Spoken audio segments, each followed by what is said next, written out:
everyone. Meron akong a-attendan na dibu.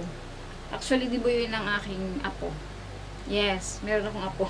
Malayong kamag-anak naman, pero kung susugsugin niyo yung family tree namin, apo ko siya. Anyway, hindi naman tungkol doon sa dibu yung video na to, kundi tungkol sa kilikili ko. Nahihirapan ako, alam mo yung parang mas nagiging pangit tingnan yung kilikili ko. Kasi alam mo, pinapaputi ko yung kilikili ko kasi nga napakadami ng lines niya. Pinunasan ko yung salamin ko. Ayan na, ang lola nyo. Di ba? Makakita na siya. Okay, yung kilikili ko kasi is, ayan. Kita nyo ba yan? Ayan, oh. May mga lines, madaming lines dyan. And, ito yung kanan kong kilikili. Mas maganda pa nga yata tingnan to kasi dito. Hindi ko mawari kung bakit. Kasi yung left part ng katawan ko is mas dry kaysa dun sa kanan. Anyway, dahil nakita nyo na yung buhok dun sa kilikili, pinahaba ko talaga yan. Tingnan nyo. O, diba? Mahaba na yan para sa akin. At kung napapangitan kayo sa akin dahil wala akong makeup, pasensya na. Pero ang video na to ay hindi tungkol sa mukha ko, kundi tungkol sa kilikili ko. Ang hinahanap ko sa online is yung dati ko nabili way back 2017, 18, parang ganun yung ano niya, yung taon nung binili ko siya. EPSA din, EPSA ba? Esme Organics. Hindi ko lang sure kung ano yun. Kung anong, basta nasa ganito siya lalagyan. Parang, hindi naman ganito ha, kasi ito iba to. Basta ganun yung lalagyan niya. Tapos, kailangan mo siyang need ba ang tawag doon? Parang minamasa bago mo siya ilagay sa kilikili. Nakagamit na rin ako before ng iniinit siya. Yung hot wax. Mas gusto ko yun kasi talagang from the roots talaga yung yung tanggal nun eh. Pero ito, nagamit ko na siya sa aking panganay na anak. Napagtripan ko yung kilikili niya. Mas makapal yung strands ng hair ng kanyang buhok sa kilikili. At ang ginamita ko siya ng pulbo, tapos ginamita ko siya ng walang pulbo. Hindi ko mawari kung alin ba talaga ang mas effective, merong pulbo or wala.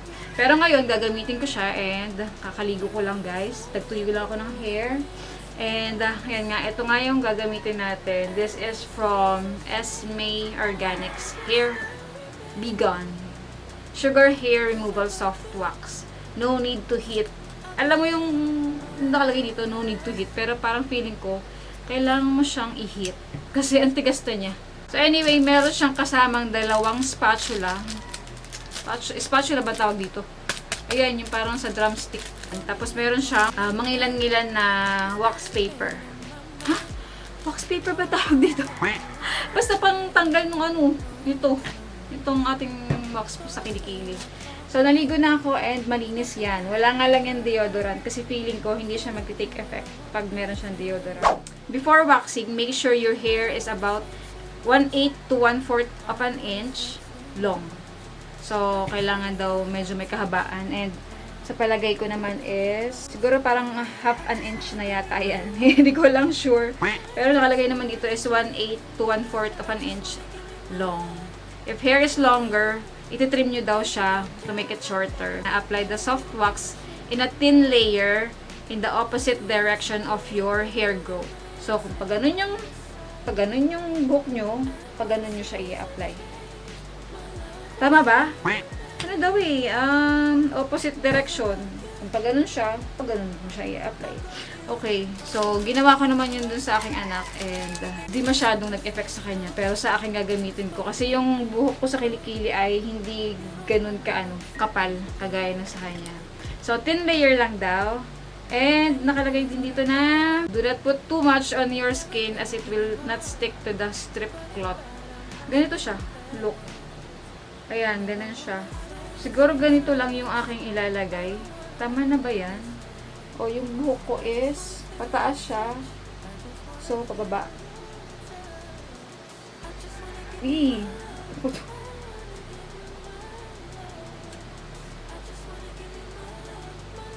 Wow, in fairness. Dumidikit nga siya. Ayan. Hirap naman.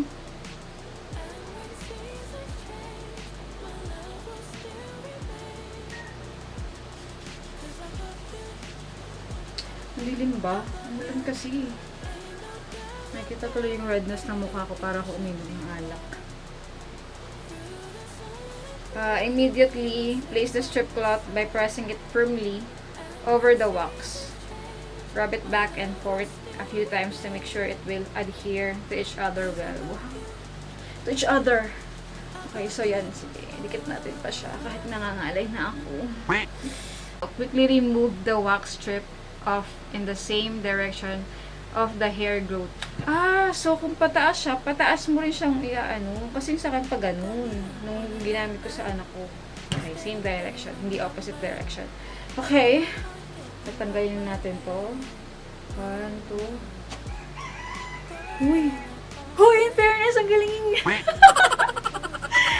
Mali yung ginawa ko dun sa anak ko. Hindi kasi nagbabasa ang baklang to. Ayan o, kita nyo ba yan? Parang may yellowish dito, di ba? Yung kaitiman ng kilikili ko. So, tingnan nyo. Dan dan dan dan dan dan dan dan. O, di ba? Nabunot siya. Ang galing. Yung kilikili ko. Look at my kilikili.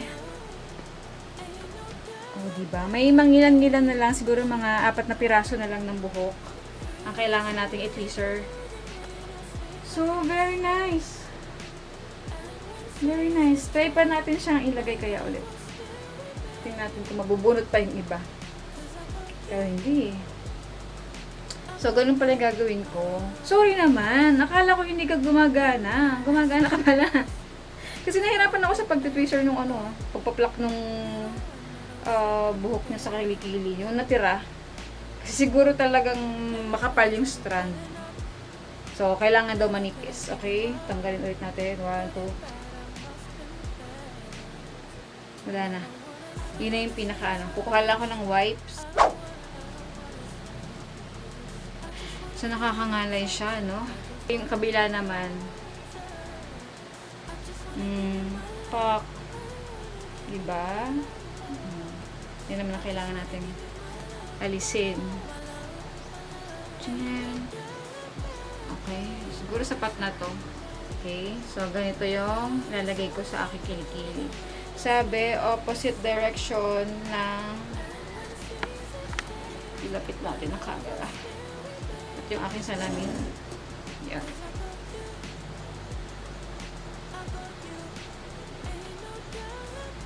Oh my God. Mali. Hindi siya mali. Nahirapan ako kasi kaliwa yung gamit kong kamay.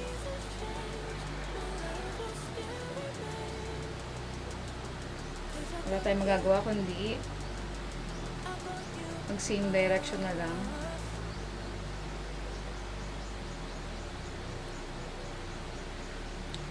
Siguro, kaya opposite direction kasi para mag-shoot talaga dun sa, di ba, ito yung buhok.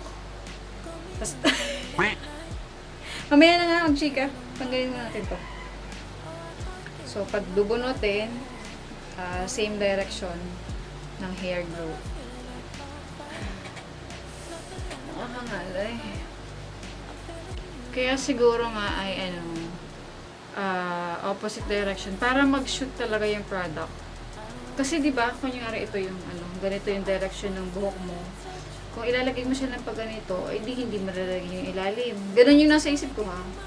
Parang So kung opposite direction, pag ganun mo siya lalagyan, parang pag ganun siyang lahat na lalagyan.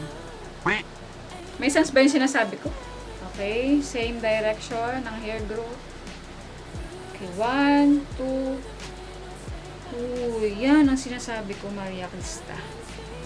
Mali ang pagkakalagay mo kasi.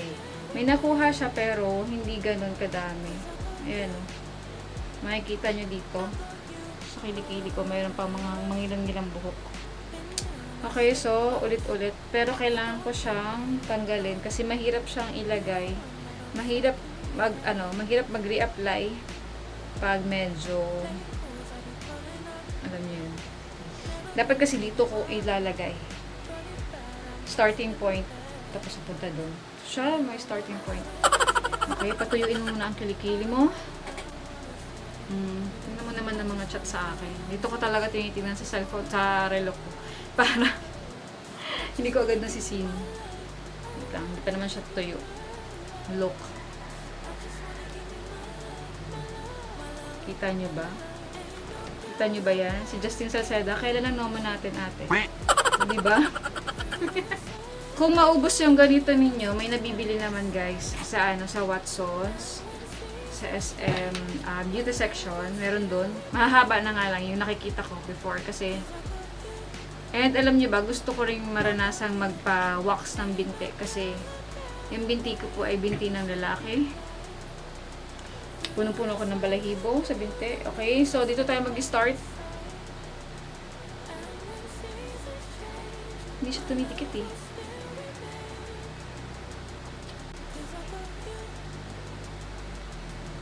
Ay, napapaano ako. Napapaiba yung direction ko sa paglagay. Ayan na. Mas maganda ko ng talaga, hot wax. Yung iniinit. Hot wax ba tawag doon? Oh, kasi mainit siya. Okay. Makuha ka na. Kasi walang magtatanggal. Walang magpa-pluck na. Okay. 1, 2. Talagang kasama yung katawan pag ganun. Oh, ayan na. Natanggal na silang lahat. Diba? Very nice. Oh, ay di matagal na siya tutubo. Yan. So, meron pa siya dyang konti. Alam nyo yun, yung may mga butas-butas dun sa kilikili. Na meron siyang laman na dirt. Adik na adik ako dyan. Gusto ko siyang tanggalin. Pag nakakita ko ng ganyan sa kilikili. Huwag lang yung kilikili may putok. Okay. So, ayan na po ang aking kilikili. Masyadong mataas ang aking camera. Ayan. Medyo may natira pa. Meron pa ba? Dito sa part na to may natira. Ayan. And pahuhupain ko muna ang kilikili ko kasi medyo pink pa. Tapos papakita ko sa inyo kung ano itsura niya. Okay. So, ito na siya. Tinanggal ko na rin yung mga natirang buhok. And ito yung kilikili ko sa kaliwa. Ayan na. Wala na silang buhok. Talagang sadyang maitim na lang talaga yung kilikili ko. So, meron akong ginagamit guys na pampaputi ng kilikili. Sabon siya actually. And kasi nito mga nakaraang araw, sobrang nangitim ako.